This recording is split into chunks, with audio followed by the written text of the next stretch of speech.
Hello दोस्तों, राधे राधे। कैसे हैं आप लोग? आशा करते स्वस्थ होंगे। मैं भी बहुत अच्छी हूँ। तो आज है नया साल 2026।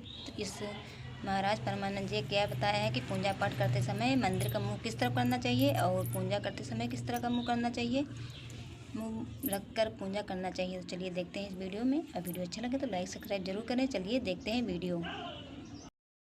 घर के मंदिर में जलने वाले दीपक, घंटी रोज धोने वालों गौर से सुन लो, वरना पूरा घर हो जाएगा बर्बाद। दोस्तों, जीवन में चाहे कितनी भी मुश्किलें क्यों ना आए, एक चीज कभी मत भूलिए, पूजा मंदिर में रखी घंटी, देवी देवताओं की मूर्तियां और जलते दीपक के साथ कुछ गलतियां ऐसी होती है जो अगर हो गई तो किस्मत का पहिया उल्टा घूमने लगता है। ऐसा दुर्भाग्य आता है कि संभलना भी नामुमकिन हो जाता है। घर में बरकत रुक जाती है, खुशियां सूख जाती हैं और गरीबी ऐसे कदम चूम लेती है कि चाहकर भी हटती नहीं। भक्तों, हो सकता है आप भी अनजाने में वही गलतियां कर रहे हो, इसलिए पैसा पास टिकता नहीं, घर में अशांति रहती है और सफलता बस दूर से हाथ हिलाती है। हम बिना समझे जाने अनजाने कुछ ऐसा कर बैठते हैं जो हमारे भाग्य का दरवाजा बंद कर देता है, और जब सब हाथ से निकल जाता है तब हमारे पास रह जाता है सिर्फ पछतावा और ताने। लेकिन घबराइए मत, आज इस प्रवचन में हम आपको पूजा मंदिर से जुड़ी हुई रहस्यपूर्ण बातें बताएंगे, जिन्हें सुनकर आपका दिल खुद कहेगा, गुरुजी आपने तो मेरी सोई किस्मत जगा दी।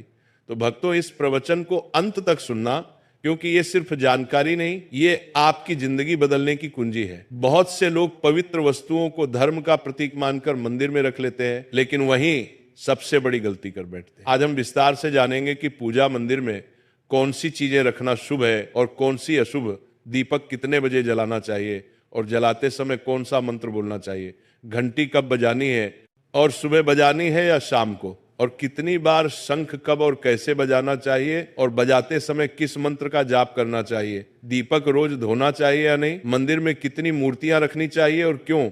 ये 7-8 बातें छोटी लग सकती हैं, लेकिन इनका असर आपकी किस्मत पर सीधा पड़ता है। और अभी परसों के कथा में एक भक्त ने हमसे पूछा था, गुरुजी मैं रोज पूजा करता हूं लेकिन फल क्यों नहीं मिलता, उल्टा नुकसान ही हो जाता है। इस प्रवचन में हम इस रहस्य को नजदीक से जानेंगे। पूजा हमारे जीवन का अभिन्न हिस्सा है। हर कोई किसी न किसी देवी देवता की आराधना करता है।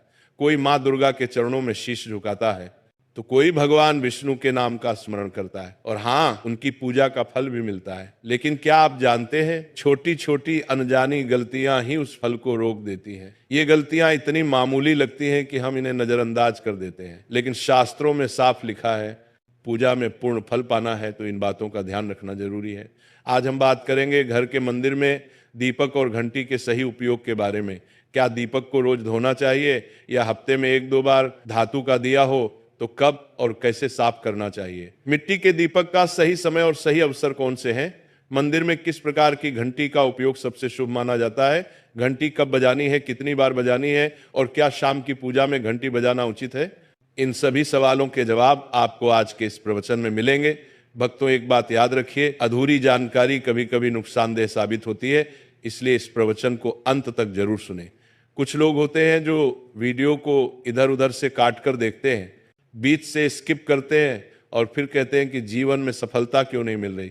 अरे, जब ज्ञान ही आधा अधूरा ले रहे हो तो फल पूरा कैसे मिलेगा। भक्तों, सबसे पहले बात करते हैं मिट्टी के दिए की। ये साधारण सा दिखने वाला दिया वास्तव में शुद्धता और पवित्रता का प्रतीक है। दिवाली हो, कोई धार्मिक पर्व हो या फिर कोई बड़ा अनुष्ठान, मिट्टी का दिया जलाने का अपना ही महत्व है। घर के मंदिर में या दरवाजे के पास जब इसे जलाया जाता है तो ऐसा लगता है मानो लक्ष्मी माता खुद आपके आंगन में प्रवेश कर रही हो। लेकिन भक्तों, ध्यान दीजिए, जब ये दिया मंदिर में रखा जाता है तो इसके नियम बदल जाते हैं। मिट्टी का दिया एक बार जलाने के बाद दोबारा मंदिर में नहीं रखना चाहिए।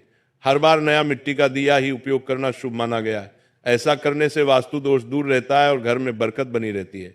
अब आगे इस प्रवचन में हम जानेंगे मंदिर की घंटी से जुड़े हुए रहस्य जो शायद आपको पहले कभी नहीं बताए गए।